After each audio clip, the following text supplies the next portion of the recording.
दुनिया के क्रिकेट में आपने बहुत सारी क्रिकेट में टीमें देखी होगी, मगर कुछ ऐसी टीमें होती हैं जो ब्रेव डिसीजन लेती हैं। एक इंडिया, दूसरा इंग्लैंड, तीसरा ऑस्ट्रेलिया। ये ऐसी कंट्री हैं इम्पोर्टेंट टाइम पे अपने मेन प्लेयर बाहर बिठाकर जूनियर को मौका देते हैं। उनको पता है कि ये लोग करके दिखाएंगे, इसको कहते हैं दिलेरी। उनके पास मेन टैलेंट होता है उन कंट्री के पास, मगर वो जो सबसे ज़्यादा टैलेंट की कदर करते हैं उनको क्रिकेट को चलाने वाले करते हैं। अभी हाल ही में इंग्लैंड की टीम इस वक्त वेस्ट इंडीज़ में खेल रही है। कप्तान हालांकि जोस बटलर था, उसके गैर मौजूदगी में उन्होंने लियम लिविंगस्टन को कप्तान बनाया है। जब लियम लिविंगस्टन इंग्लैंड के टीम में नहीं आया था तो उस वक्त मैं सबको बता रहा था कि ये बंदा शाहिद अफरीदी से कंपेयर करता है। जब भी इंग्लैंड की टीम के अंदर खेलेगा या किसी और कंट्री के हिसाब से खेलेगा तो ये बड़ा प्लेयर है। आप सबको पता है लियम लिविंगस्टन के बारे में कितना डेंजरस प्लेयर है। उसके कप्तानी में जब इंग्लैंड की टीम पहली ओडीआई मैच हारी तो दूसरी ओडीआई के अंदर अपनी पहली ओडीआई की सेंचुरी बनाई है। लियम लिविंगस्टन ने 124 रन बनाए। इतनी ब्रेव डिसीजन लेती है इंग्लैंड, उसको कप्तानी दी है जोस बटलर के गैर मौजूदगी में। इंडिया अपनी 2 टीम्स बनाई है। जब उनको पता है कि इस वक्त ये छोटी टीमें हैं, हम छोटे प्लेयरों को मौका देंगे। जब कोई बड़ा इवेंट आता है तो उसी वक्त वो अपने बड़े प्लेयरों को लेकर आते हैं। इसी तरह क्रिकेट को चलाते हैं। हमारे पास हर कोई वही टीम खिलाता है। अगर जिम्बाब्वे खेलती है तो वही टीम खेलता है। बाबर आजम खेलता है, मोहम्मद रिजवान खेलता है, शहीन शाह अफरीदी खेलता है। हमारे पास ऐसे ही प्लेयर खेलते हैं। मगर ये जो मैं आपके टीम्स बता रहा हूँ वो ब्रेव डिसीजन लेती हैं। इनके जो कमाल होता है उनकी क्रिकेट बोर्ड का होता है।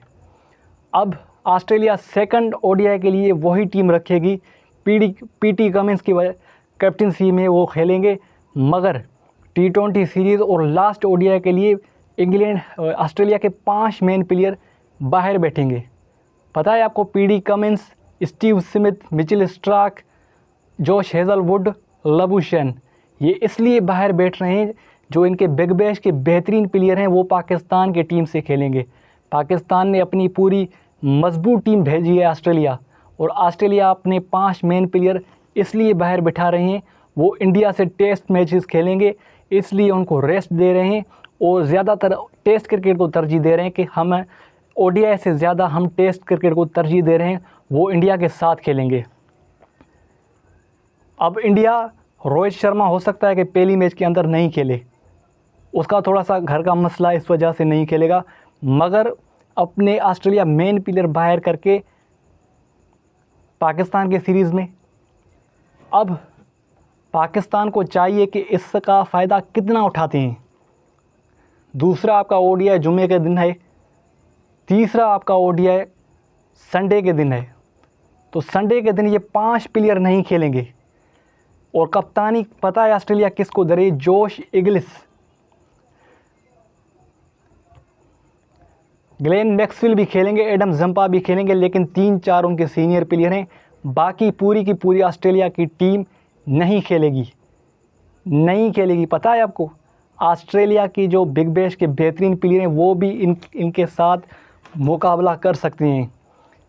अभी भी पाकिस्तान के फैंस नाखुश हैं कि ये टीम अभी भी कुछ नहीं कर सकती, क्योंकि उनके होम कंडीशन है। उनको पता है कि हम क्या कर सकते हैं। अभी भी पाकिस्तानी प्लेयर खुद डर रहे हैं। वो डर इसलिए रहे हैं कि ऑस्ट्रेलिया के बेहतरीन बिग बैश के प्लेयर हैं, वो कहीं ना कहीं हमसे फ़ायदा उठा सकते हैं। आपके साइम अयूब, जिसको आपने तरजीह दी है, उसका मैं आपको रिकॉर्ड बताऊं तो आप तंग रह जाएंगे। सिवाय टेस्ट क्रिकेट को निकाल कर मैं बताता हूं, 6 मैचेस खेले हैं टेस्ट के, जिसमें 12 इनिंग्स हैं साइम अयूब के। 323 रन्स बनाए हैं, जिसमें 3 फिफ्टियाँ हैं। हाईएस्ट 77 स्कोर है, 26 की एवरेज है साइम अयूब की।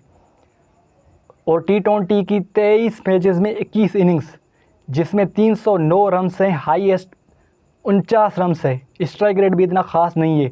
ओडीआई एक ही मैच खेला है ऑस्ट्रेलिया के अंदर, जिसमें 1 ही रन्स बनाया है। यही है साइम अयूब का रिकॉर्ड। आज लाहौर के अंदर जब फ़खर जमान प्रैक्टिस कर रहे थे तो शाम के वक्त अपने फेसबुक पेज पे पोस्ट भी लगाई कि मैं भाई प्रैक्टिस कर रहा हूँ, आप मेरे ऊपर भी नज़र रखें। ये जो आप हार कर वापस ऑस्ट्रेलिया से जब आएंगे तो इन्हीं प्लेयरों पे आपको नज़र होगी, फ़खर जमान के ऊपर। इसलिए वो अपनी वरक दिखा रहा है कि पीसीबी मेरे पास भी तवज्जो करो। ये जो आपने प्लेयर्स भेजे हैं, अब्दुल्ला शफीक, दीगर प्लेयर, तो आप इन पे तो डिपेंड कर रहे हैं, लेकिन कब तक इन पे डिपेंड करोगे?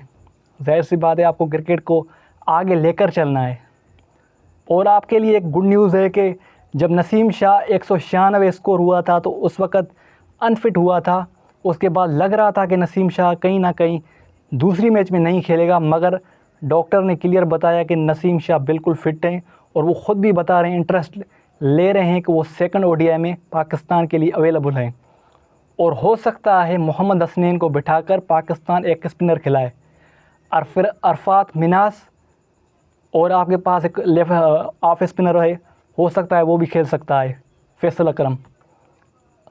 सो कहने का मकसद ये है कि जब आपकी टीम ऑस्ट्रेलिया गई है तो आपको भी ब्रेव डिसीजन लेना होगा, यंगस्टर को चांस देना होगा, क्योंकि आपके जो मेन प्लेयर हैं उनको 15-15 मैचेस से इस्तेमाल करके आ रहे हैं, उनसे नहीं हो पा रहा। तो कम से कम आप उनको तो चांस दो जो हर टूर पे आपके साथ चलते हैं।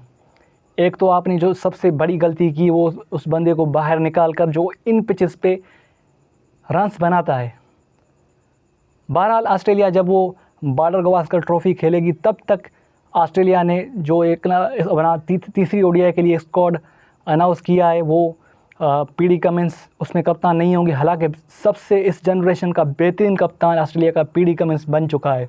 उसने जोश इंग्लिश को कप्तानी दे दी है, वो तीसरी ओडीआई के अंदर भी कप्तानी करेंगे और T20 सीरीज़ के अंदर भी जोश इंग्लिश कप्तानी करेंगे। हालांकि ग्लेन मैक्सवेल भी टीम का हिस्सा है, लेकिन उसको कप्तानी नहीं मिली है। सो पाकिस्तान टीम क्या करती है वो आपको सब जुमे के दिन पता चल जाएगा, क्या परफॉर्मेंस रहती है। ओवरऑल बाबर आजम की परफॉर्मेंस ठीक है, बाबर आजम रिदम में नज़र आ रहा है। पता है आप सबको कि बाबर आजम के बैट जो है वो ही बता रही है कि इसके रिदम में। अब बाबर आजम वो बैट चलना, रन्स बनाना ना बनाना वो एक बात का मसला है, मगर वो कहीं ना कहीं हमें रिदम में नज़र आ रहा है। आमिर यामीन ने भी यही कहा कि बाबर आजम की अगली मैच में हो सकता है कि 100 है। ये तो खेलने से ही पता चलता है, मगर हर प्लेयर यही चाहता है कि बाबर आजम के बैट से रन्स आना बहुत ज़रूरी है। वो अब उन पे डिपेंड करता है कि दूसरी मैच के अंदर क्या वर्क दिखाता है।